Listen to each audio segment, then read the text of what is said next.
అందరికీ నమస్కారం పిల్లలు. ఈ రోజు మనం ఒక మంచి కథ వినబోతున్నాం.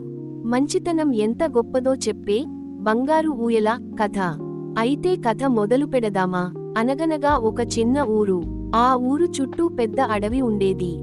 ఆ ఊరిలో రామయ్య అనే రైతు ఉండేవాడు. అతనికి సువర్ణ అనే చిన్నారి కూతురు ఉండేది.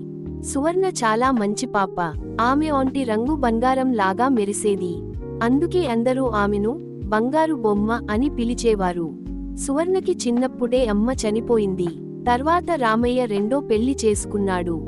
ఆమె పేరు మందర. మందరకి సువర్ణ అంటే అసూయ.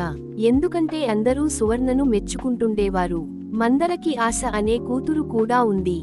ఆశ చాలా స్వార్థపరురాలు. సువర్ణ ఎంత పని చేసినా మందరమ్మ తిడేది, కొడేది, చిరిగిన బట్టలు వేసేది, సరిగ్గా అన్నం కూడా పెట్టేది కాదు.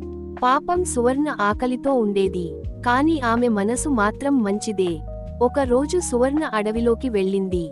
ఆకలితో, దాహంతో అలసిపోయి మూర్ఛపోయింది.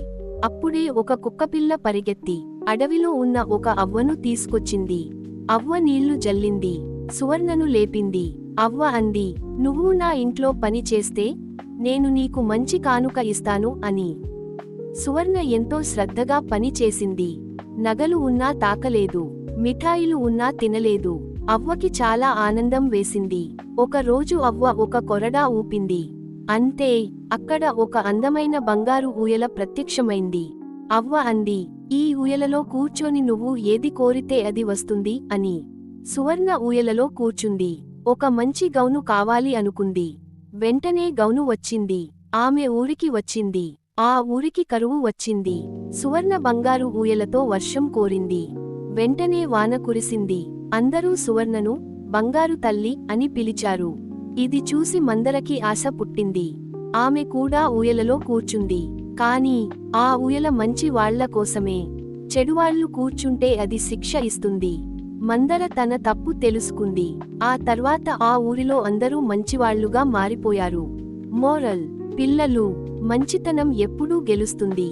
పరుల సొమ్ము ఆశపడకూడదు. మనసు మంచి అయితే దేవుడు కూడా సహాయం చేస్తాడు. పిల్లలు, మీకు ఈ కథ నచ్చిందా? నచ్చితే లైక్ చేయండి. మీ ఫ్రెండ్స్ కి షేర్ చేయండి. మరిన్ని మంచి కథల కోసం మా ఛానల్ కి సబ్స్క్రైబ్ చేయండి. మళ్ళీ ఇంకో మంచి కథతో కలుద్దాం. ధన్యవాదాలు.